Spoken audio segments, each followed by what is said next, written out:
Ya kalau sekolah swasta yang bayarannya udah sangat melangit, masa dia mau didiemin? Gitu loh. Pastilah lihat dulu kan nggak sembarangan.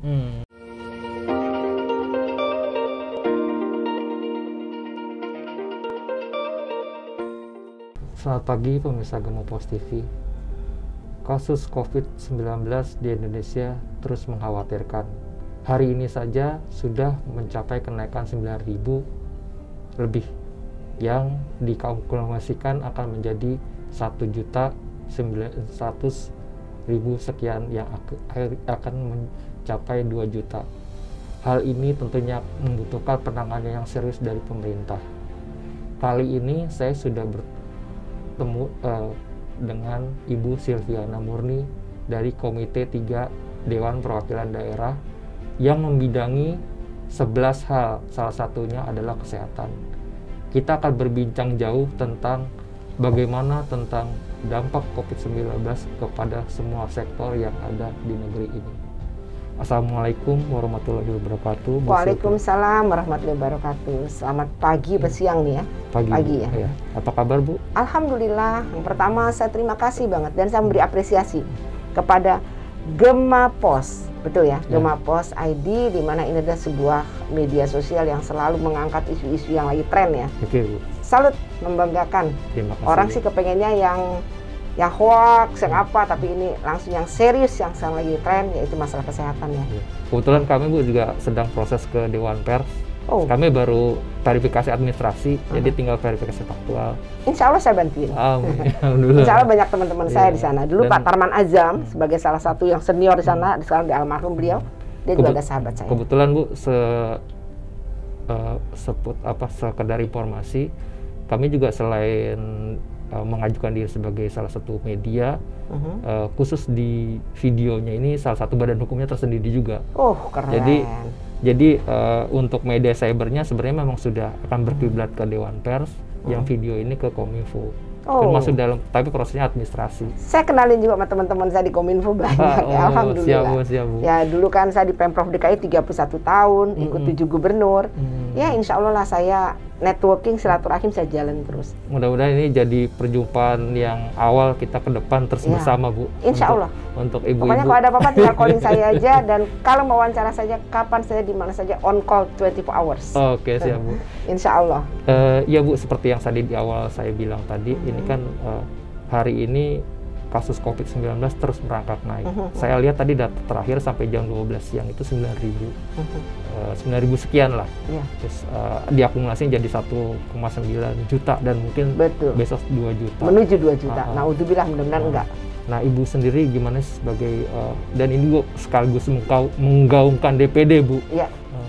Gimana sih Ibu ngelihat sendiri secara keseluruhan, walaupun Ibu wakil dari DKI tapi kan DPD itu lingkupnya nasional Bu. Iya. Gimana sih pemerintah menangani COVID-19 ini? Apakah keteteran ataukah pemerintah sudah maksimal, atau dari masyarakatnya sendiri juga emang kurang mendukung dari upaya pemerintah untuk menekan COVID-19, gimana Bu? Ya. Sebenarnya gini ya, ini tepat sekali nih. Saya kebetulan ketua Komite 3 DPD RI yang menangani hampir 12 kementerian. Mulai dari kesehatan, pendidikan, kebudayaan, pariwisata, sekarang pakai ristek juga ya, agama, nah kemudian ekonomi kreatif, termasuk UMKM segala macam itu, terus juga ada pemberdayaan perempuan dan keluarga, tenaga kerja dan transmigrasi, ada administrasi kependudukan, termasuk perpustakaan, pemuda dan olahraga. Makanya saya bersyukur sekali nanyanya pas tepat nih. Kalau nanya yang lain juga saya harus mikir-mikir. Bicara COVID, alhamdulillah bicara COVID ini memang sebelum COVID saja, mulai COVID itu kan Maret ya, Maret 2020 ya, udah mulai itu. Kita langsung, kan saya dilantik itu Oktober 2019. Nah, saya masih jadi ketua BAP, Badan Akuntabilitas Publik. Nah, itu saja saya juga mempertanyakan bagaimana kondisi penganggarannya. Karena kan harus ada akuntabilitasnya. Waktu itu masih mau arah-arah refocusing tuh anggaran. Nah, udah saya udah pantau terus. Saya ketemu dengan BPK, BPKP, terus kemudian ombudsman, kita undang RDP, dan kita biasanya kalau saya menjadi apa saja, saya jemput bola.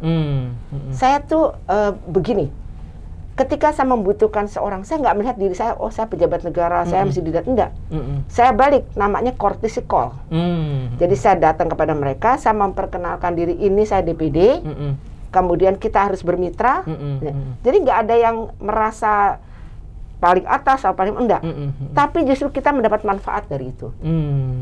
Misalnya Mas Agung jadi ketua BPK, susah ditemuin, saya yang datengin. Mau nggak mau kan kalau kita datang kan dia siap. Kalau kita nunggu dia, nunggu waktu, nunggu kan repot dan tidak menyulitkan dia. Saya punya prinsip tidak mau menyulitkan orang. Lebih baik menunggu daripada ditunggu, ibaratnya begitu. Terus kalau kita mempermudah orang, insya Allah kita juga akan dipermudah bukan oleh dia tapi oleh Yang Maha Kuasa, gitu ya. Nah, kembali lagi soal COVID.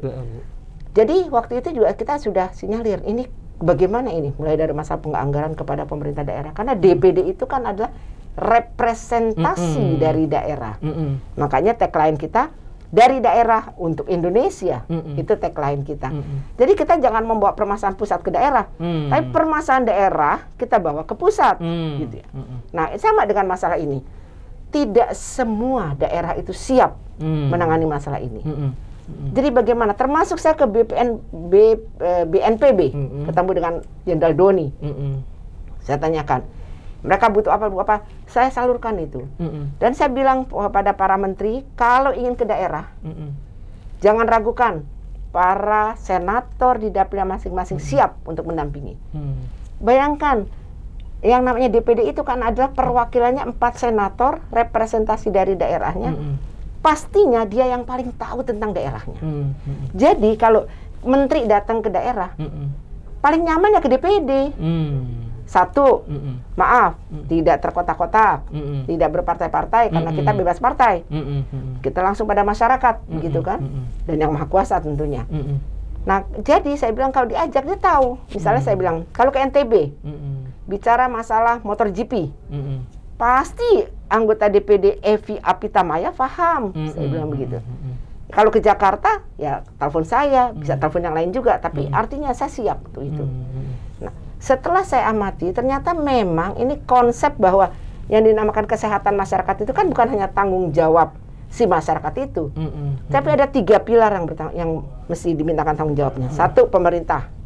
Dalam hal ini, pusat maupun daerah, baik pemerintah pusat maupun daerah. Tidak dilimpahkan semuanya kepada daerah, tidak. Tidak juga mentang-mentang ini jadi pusat, tidak juga. Jadi, siapa lagi satu lagi selain pemerintah, pusat dan daerah? Yang kedua adalah swasta. Bagaimana swasta juga bisa cawe-cawe, bisa berkolaborasi. Dan yang ketiga ada masyarakat itu sendiri. Kalau 3 komponen ini, pemerintah, swasta, dan masyarakat sudah berkolaborasi, bergotong royong, maka nggak ada persoalan yang sulit. Nah, selama ini ketiganya itu belum berkolaborasi. Menurut saya masih menunggu di awal-awal, masih menunggu.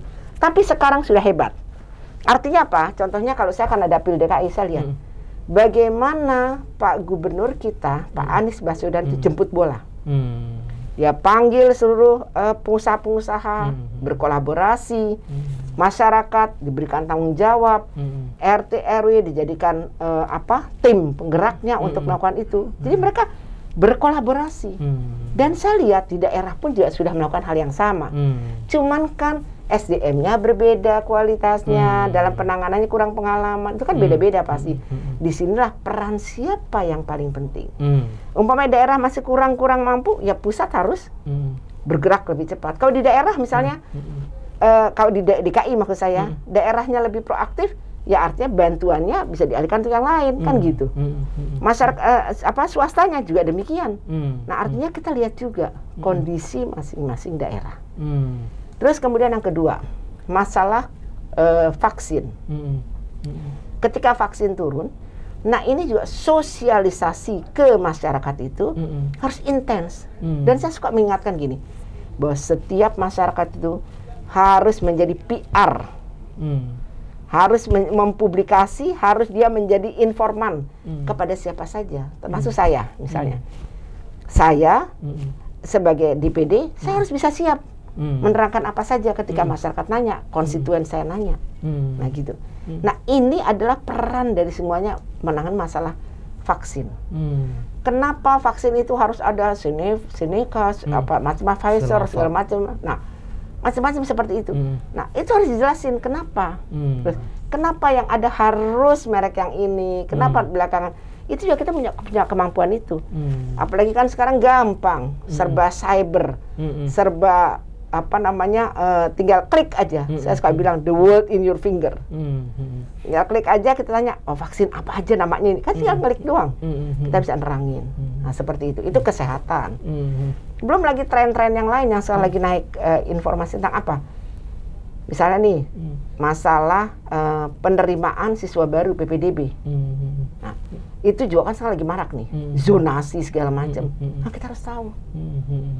Masalah haji, dana haji, kita juga harus jadi, artinya kita harus jadi fasilitator pemerintah yang siap membantu pemerintah dan kita sendiri sebagai senator.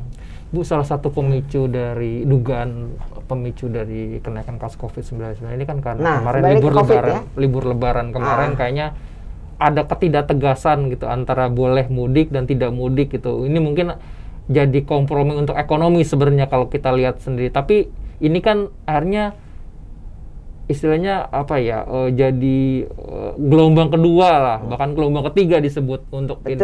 Betul. Nah, Ibu mungkin menawarkan pemikiran apa menyingkapi keadaan yang sudah mulai darurat lagi gitu loh. Sebenarnya satu adalah yang menurut saya adalah kita harus punya komitmen yang kuat. Harus memegang secara amanah gitu. Misalnya kalau misalnya kita udah mengeluarkan aturan, ya tegas, nggak kompromis. Misalnya, kenapa? Karena memang itu yang kita butuhkan. Masyarakat juga akan lihat-lihat nanti, oh gampang kok, ternyata saya lewat sini bisa. Kan selalu main kucing-kucingan akhirnya. Menurut saya katakan tidak, ya tidak. Dan masyarakatnya harus sadar. Ini kan akibatnya semua ICU full, rumah sakit full. Ini masyarakat harus paham. Sekarang klasternya udah di keluarga, coba bayangin. Di rumah tangga. Kenapa ya? Mbaknya pulang kampung atau dianya pulang kampung, kemarin nggak mau di-swab, ngumpet-ngumpet. Tiba-tiba sesak napas, mulai. Akhirnya anaknya sekarang yang 1 tahun, yang 2 tahun, naudzubillah min dzalik. Jadi klasternya keluarga, ibu, bapak, anak. Baru aja. Saya dapat informasi tinggal di Tangsel, ibu bapak anak kena. Coba bayangin. Nah, karena ibu dan anak itu kemarin Menteri Menko Marves Luhut Bin Sarpanjaitan mengatakan kenaikan kasus ini karena kesalahan kita bersama gitu. Ini artinya masyarakat juga turut disalahkan atas hal ini. Ibu sendiri melihatnya gimana gitu? Emang kita kesalahan kita bersama atau mungkin ada peran-peran yang harus dimaksimalkan, pemerintah peran seperti apa, masyarakat seperti apa, aparat seperti apa gitu? Jangan mungkin dipukul rata atau gimana Ibu sepakat dengan hal ini? Kalau saya yang pertama begini, tahu peran dan fungsi masing-masing. Itu dulu. Pemerintah sadar bahwa dia sebagai pengayom, sebagai pelindung, sebagai juga yang menghindari bagaimana terjadinya tren naik ini. Dia harus sadar betul. Dia harus proaktif. Harus punya komitmen. Kalau tidak, katakan tidak. Nah, artinya kan pemerintah kan baik pusat maupun daerah nih. Nah, jangan lagi bertentangan antara pusat sama daerah dalam mengambil keputusan, gitu. Harus ada sinkronisasi, makanya perlu koordinasi yang intens, gitu ya. Janganlah urusan-urusan politik dicampur baurkan. Ini bicara soal masyarakat, kan gitu. Nah, si masyarakat sendiri, jangan dong nyari peluang-peluang yang akhirnya merugikan bukan hanya dirinya, tetapi juga lain-lain, tetangganya, lingkungannya dan lain sebagainya. Karena kalau dia tahu peran dan fungsinya, dia tahu efeknya, bahkan multiplier efeknya. Kalau dia sadar itu ya harus dia menahan diri. Haji aja bisa ditahan kok nggak pergi. Boleh, itu yang boleh dibilang lebih wajib lah dari kita silaturahmi ke keluarga. Gitu ya. Ibu tadi sudah menyinggung tentang vaksinasi. Ini juga ada kesalahpahaman masyarakat. Katanya itu kalau dia dibilang imunisasi, masyarakat akan ngerti itu penting. Tapi ketika dibilang vaksinasi, karena tadi Ibu bilang mereknya beragam, mereka jadi bingung, mereka jadi takut. Nah, ini sebenarnya gimana sih gitu loh? Ya mau nggak mau. Penjelasannya. Ya, kan sudah pertama dulu ada jubir dari Kementerian Kesehatan, dirjen yang penularan itu, terus SK-nya dari kalangan kedokteran yang selebritis, cerita iklan. Itu kan sebenarnya pengen menggaungkan sosialisasi, tapi tidak berhasil juga. Ibu gimana nih? Jadi gini, harus ada jubir yang gimana atau gimana sosialisasi? Masing-masing juga punya peran. Kementerian Kesehatan punya peran, tapi jangan lupa ada BPOM loh. Nah dia juga kan yang menentukan apakah ini boleh tidak. Ada lagi yang namanya ikatan ahli-ahli vaksin itu, yang terdiri dari para profesor. Nah ini kan kalau koordinasinya nggak baik, koordinasi dulu. Akhirnya makin lama makin bisa lah berkoordinasi. Setelah itu menurut saya harus ada satu kata, satu persepsi. Makanya saya suka bikin kalau lagi rapat saya bilang, kita siapkan persepsi kita satu, kesiapan seperti apa. Kalau kita bikin press release mesti ada pegangannya. Jadi siapapun, mau pemerintah, mau swasta, mau itu satu. Nah, soal pengamat mengatakan begini-begitu, tapi kalau pemerintah satu, insya Allah bisa jalan baik. Nah, itulah yang saya inginkan, bahwa bagaimana kolaborasi ini harus betul-betul dari hati. Jangan kolaborasi tapi hanya untuk apa ya, expose gitu ya, mengambil simpati, jangan. Kayak emang udah apa adanya. Ya kayak saya contoh DPD. Kan nggak lebih populer dari DPR. Tapi kalau prinsip hidup saya, khairun nas anfa'uhum linnas. Sebaik-baik manusia adalah bermanfaat untuk orang lain. Nah, saya ingin hidup saya bermanfaat. Buat apa ada di media sosial? Wah, Bu Sylvie berjuang untuk mengatasi masalah COVID. Sampai saya, maaf nih, saya bikin segala macam lewat IG saya, lewat saya kadang-kadang repost. Omongan Pak Anies saya repost, omongan Menteri Kesehatan saya repost, supaya masyarakat lebih tahu. Karena saya kan punya follower sendiri. Nah, itu kenapa begitu ya? Karena saya merasa sebagai PR juga gitu. Dan saya pikir daripada saya ngetop sebagai anggota DPD, lebih baik saya ngetop di mata masyarakat bahwa saya bisa membantu mereka. Bu, tadi kan di awal sebenarnya daerah ini kan juga sedang kebingungan, seperti di Semarang itu kan udah mau hampir 100% rumah sakitnya. Ya hotel sih masih agak kosong lah untuk dipakai isolasi mandiri. Nah kira-kira selama ini dukungan pemerintah ke pusat ke daerah, pusat ke daerah seperti apa, atau memang daerah ini harus mandiri mengatasi kasus COVID ini 19? Karena mungkin tiap daerah beda-beda ini ya, Bu. Betul, persis. Gimana, Bu? Jadi kalau kita serahkan sama daerah, daerah harus mandiri. Emang mampu. Uang dia APBD-nya aja juga, maaf udah bilang, bagaimana kondisi kayak lagi pandemi begini harus meningkatkan APBD. Jakarta aja yang hebatnya bisa turun APBD-nya. Drastis lagi turunnya. Nah, artinya ya harus lihat-lihat. Dan masyarakat juga harus banyak belajar. Kan sekarang sudah sangat terbuka bener ini. Udah go global, kita tinggal klik apa aja bisa gitu. Nah, artinya ini yang saya bilang, kalau ada daerah-daerah terpencil yang jauh atau apa, ini harus jadi concern pemerintah. Kalau daerah-daerah yang sudah besar, insya Allah dia bisa mandiri, lebih bisa mandiri. Bahkan saya sering dapat telepon dari perusahaan-perusahaan nih, perusahaan besar. Bu Sylvie, bagaimana saya bisa mau beli ya vaksin, gitu ya. Sekarang kan bagus ada gerakan mandiri, jadi bisa vaksin mandiri, gotong royong segala macam. Kita hargai juga, misalnya sekarang ada apa, probiotik yang dibuat oleh dokter Suradi, misalnya. Kalau memang dia terbukti bisa menyembuhkan orang dan itu, kenapa tidak diresmikan saja? Asal memenuhi persyaratan. BP POM keluarkan itu, jelas gitu. Jadi kan semua tergantung kitanya, kita mau pakai atau enggak. Ini jadi ngumpet-ngumpet. Terus akhirnya apa? Ya mohon maaf nih, mulailah datang nih para tengkulak-tengkulak gitu yang obat ini gitu. Gitu kan. Nah, kalau menurut saya kalau emang sudah jelas terbukti dia bagus, udah BP POM persyaratannya mana? Lihat punya mana, penelitiannya mana, risetnya mana, persyaratan itu. Ya keluarkan segera. Gitu. Emang dikira probiotik, jamu-jamu itu nggak bermanfaat? Biasa herbal itu. Bahkan orang luar aja nyari jahe susah, kita metik tinggal. Ibu tadi udah menyinggung tentang salah satu DPD Komite 3 itu pendidikan, dan Ibu sudah menyinggung tadi pembelajaran tatap muka. Nah ini kan sebentar lagi ada tahun ajaran baru nih, Bu.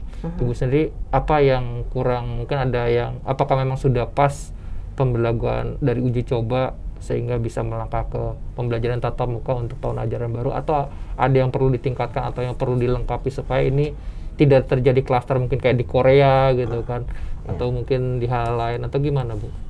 Jadi kemarin baru saya rapat kerja dengan Mas Menteri dengan jajarannya. Dan dia mengatakan semua regulasi sudah dibuat. Nah, tapi sekali lagi yang menentukan itu bukan pemerintah pusat, bukan juga pemerintah daerah sendirian, bukan. Tapi dibuatlah regulasi umum dulu. Regulasi umum itu apa? Misalnya seluruh zona hitam tidak dibolehkan yang namanya TM. Pembelajaran tatap muka PTM tidak boleh. Kalau merah nggak boleh lagi gitu kan. Tapi kalau dia kuning, kenapa tidak? Apalagi dia hijau. Dan memang regulasinya sudah sangat jelas. Kemarin bahkan diterangkan lagi oleh Pak Menteri bahwa ketika dia menyangkut zonasi, maka yang tahu adalah pemerintah daerahnya. Ketika pemerintah daerah dengan tentu saja provinsi, kabupaten, kota, kecamatan gitu ya, dia udah tahu dan menyatakan daerahnya hijau, kenapa tidak? Tapi kalau ada keraguan, misalnya katanya si orang tua gini, bagaimana anak saya sepanjang perjalanan, gitu kan, naik bus, apakah sudah prokes, bagaimana di sekolah, apakah sudah ada sarana prasarananya, infrastrukturnya udah bagus, dia ragu, maka itu menjadi sebuah opsi. Kus DKI udah siap Bu untuk melakukan itu Bu? Alhamdulillah, saya sudah dialog dengan Ibu Nahdiana, Kepala Dinas Pendidikan. Beliau mempersiapkan step-step alternatifnya. TBM, pembelajaran tatap muka itu sudah dikasih uji coba dulu. Ya, ada uji coba di beberapa wilayah. Yang pasti yang dia di zonanya tidak merah. Setelah itu ada tahapan berikutnya. Apabila seperti sekarang, nah dia juga akan mengambil langkah yang lebih tepat lagi. Jadi ada alternatif, opsi-opsi yang sudah disiapkan. Dan itu tentu saja mengacu daripada regulasi pusat. Terus lihat situasional atau kondisional di lapangan. Dan ingat, anak itu orang tua, yang paling utama itu adalah kesehatan. Jadi kalau misalnya semuanya rapi, pendidikan rapi, tapi kalau dia mengganggu kesehatan atau bahkan menjadi klasternya makin berkembang, nah itu stop. Toh kan kita punya cara kok. Sebenarnya sebelum PPDB ini kan Bu sudah ada persoalan Bu di tahun ajaran baru, yaitu tadi penerimaan siswa baru. Jadi ketika kemarin pas mau registrasi itu ternyata tidak bisa masuk ke sana. Oh, itu alasannya saya tahu. Itu, tapi Dinas Pendidikan udah bilang ini servernya sudah disiapin lah, ditambah segala, tapi ternyata bisa terjadi persoalan juga. Nah, Ibu ngelihatnya gimana sih ini? Apakah memang tetap antisipasinya kurang untuk ini, atau mungkin orang tuanya berduyun-duyun pada jam yang sama registrasi? Saya sangat kenal betul yang namanya kepala dinas. Saya tahu siapa Pak Gubernur. Ini saya tahu benar karena kan saya komitenya komite pendidikan dan saya pernah jadi kepala dinas pendidikan. Ini seluruh jajaran, alhamdulillah, saya nggak memuji DKI, nggak memuji juga kepala dinas. Dia sudah menyiapkannya dengan begitu paripurna. Bahkan ada uji publik. Artinya kita diundang, kemudian kita dialog.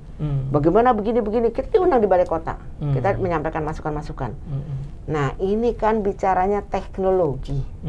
Teknologi juga kan punya keterbatasan, namanya buatan manusia. Gitu kan.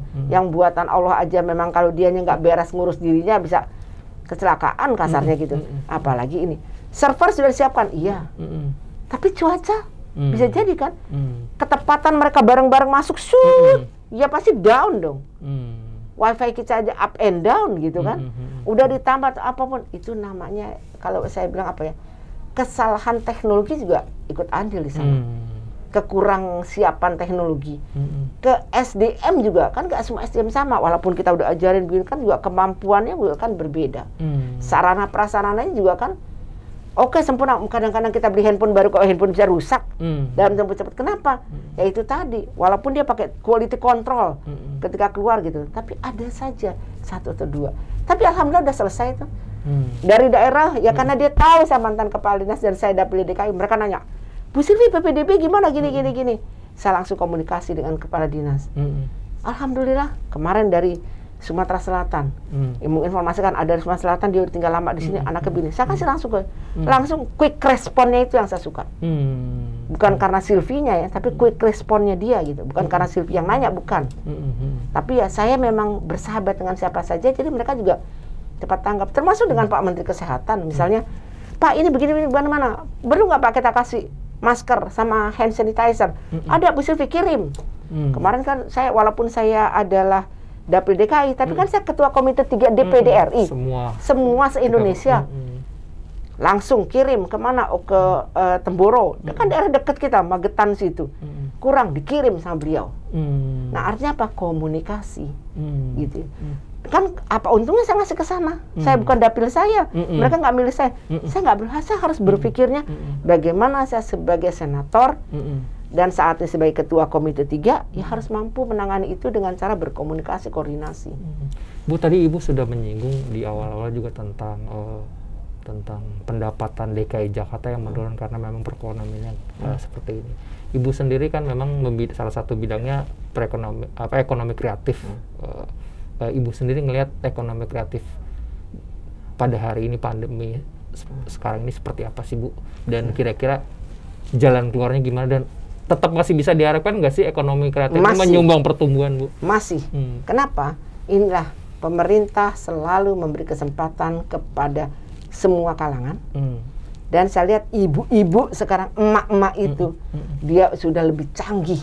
Kenapa? Online semuanya. Termasuk salah satu ini tempat yang kita lagi wawancara ini adalah namanya Tamrin 10. Ini tanah memang masih masalah, tapi akhirnya ada komitmen dari gubernur, kemudian dibuatkan apa? Lapak yang terbuka, bebas dari COVID, artinya di ruang terbuka begini. Terus apa UKM? Saya alhamdulillah nih dapat slot. Saya bilang kita bikin beranda Betawi karena ini kan adalah kearifan lokal Jakarta. Nah, terus saya bilang saya tidak mengut apapun kecuali kalian ikutin aturan di Tamrin 10. Alhamdulillah. Ini orangnya beda-beda nih. Ini bir peletok contohnya. Ntar nyobain ya. Ini bir peletok. Ini Betawi UMKM yang jauh ada di mana-mana. Di Jakarta Selatan pojok. Kemudian ada lagi di Jakarta Timur. Saya bilang ayo kita gabung di sini. Saya nggak minta sepeser pun, tapi kalian mau mempromosikan itu luar biasa. Ada lagi bir peletok juga, tapi bentuknya kemasan. Saya ini. Nah, kemudian ini juga nih. Ini dalam rangka membantu PON. Dia bikin nih, namanya Bentala, PON 20. Karena kan bagian saya juga pemuda dan olahraga. Dia mau ikut jualan, boleh, saya bilang. Ini kopi asli dari daerah-daerah. Saya bilang begitu ya. Memperkenalkan kepada Jakarta. Boleh, saya bilang. Tapi ikutin aturan semuanya. Dan di sini artinya UMKM diberi kesempatan untuk bisa berjualan secara fisik, secara offline, tetapi tetap dia juga bisa online. Misalnya mau pesan kerak telur, mau pesan bir peletok, bisa online. Tapi apa yang datang pengen, karena juga ruangannya terbuka, boleh. Gitu. Nah, tapi kan Ibu, salah satu sisi UMKM itu di zaman krisis dulu tahun 98 memang kan sebenarnya penopang tetap ekonomi tumbuh. Dan sekarang juga sebenarnya diharapkan ketimbang perusahaan-perusahaan besar gitu kan. Tapi tiba-tiba ada semacam pengganggu gitu, salah satunya PPN. Ini kan barang-barang yang ini kebanyakan kayak sembako gitu kan di UMKM, walaupun Ibu nggak terlalu berhubungan sekali kreatif, tapi kan ini sebagai bahan baku untuk bikin kue kan kreatif juga. Nah, Ibu sendiri ngelihatnya gimana nih? Jadi begini, sebenarnya kan ada dialog yang saya baca antara Ibu Sri Mulyani, saya cuma baca di grup di IG gitu ya. Tapi saya pikir pemikiran bagus juga. Beliau bertemu di Jakarta Selatan. Mereka juga guna, aduh gimana nih kok beras mau di PPN kan segala macam. Ingat Bu, inilah yang saya bilang orang tuh kerjaannya nih, maaf nih, yang memang pikirannya selalu nggak mau tabayun, pikirannya udah jelek aja kan. Ini udah bicara, maaf nih, politik yang tanda petik nggak benar menurut saya. Jadi kalau ada pemerintah bikin itu, lihat dulu dong. Ternyata tidak semua yang namanya beras harus di PPN. Enggak. Siapa? Ya beras import dong. Beras-beras yang bukan petani kita sendiri. Atau kalau petani kita tapi harganya misalnya, maaf nih, Rojo Lele atau Pandan Wangi yang harganya itu boleh kena. Tapi kalau dari masyarakat sendiri yang kecil-kecil ya nggak kena lah. Artinya selektif. Dan masyarakat tuh nggak sadar tentang itu. Jadi dikulik-kulik sama yang lain, dibikin hoax, meme-meme segala macam. Nanti kita kena pajak begini-begini, ya enggak lah. Pemerintah juga kan manusia. Ya. Jadi dia juga memikirkan bagaimana kepentingan masyarakat. Ya kalau nggak kita juga kan bisa protes, kita bisa demo. Kayak Omnibus Law aja juga kan diprotes habis segala macam. Akhirnya diperbaikin pelan-pelan bertahap gitu. Nah jadi jangan emosional. Menurut saya dia secara objektif bagaimana persoalan itu harus melihatnya secara jernih gitu. Saya bukan lantaran saya mantan PNS yang bela-belain enggak. Jadi kita harus melihatnya secara jernih. Tabayun kalau enggak. Dana haji, ribut semua anak itu. Saya panggil Pak Anggito Abimanyu, kita berdebat segala macam. Alhamdulillah secara transparan disampaikan. Walaupun dia menyampaikan ini tugasnya Kemenak, ini tugasnya tugasnya bukan bidang saya, ini tugasnya BPK untuk mengawasi, ini tugasnya. Saya bilang nggak bisa begitu Pak Anggito. Bagaimanapun itu tugasnya Kemenak, ya kita meluruskan kalau nggak benar. Seperti itu. Tapi yang mengkhawatirkan pendidikan kena juga nih Bu PPN. Ya mungkin kalau negeri ya nggak tahu deh aturan gimana. Tapi kan swasta kemungkinan akan kena nih Bu. Ini gimana nih Bu? Ini kan bidang pendidikan juga. Ya kan begini ya. Dan akan merembet ke buku dan segala macam. Pajak aja ada amnestinya. Nah, jadi bertahap. Ya kalau sekolah swasta yang bayarannya udah sangat melangit, masa dia mau didiemin? Gitu. Pastilah lihat dulu kan nggak sembarangan. Yang pendapatannya, pemasukannya senilai segini sampai segini baru bisa kena. Kalau yang di bawah ya nggak kena, enggak. Saya yakin betul. Kalau perlu kita demo nanti sampai jadi demo yang konstruktif. Itu yang saya ingin sampaikan bahwa kita harus lah. Saya bersyukur saya dipercaya ya. Di tahun pertama saya menjadi anggota DPD, saya langsung diangkat jadi ketua BAP, Badan Akuntabilitas Publik. Tahun kedua saya jadi ketua komite 3. Ini amanah buat saya. Yang luar biasa gitu. Kan ada orang yang udah jadi pengen cuma jadi anggota aja gitu. Saya alhamdulillah sih secara aklamasi memilih saya, alhamdulillah, dan saya pikir ini amanah.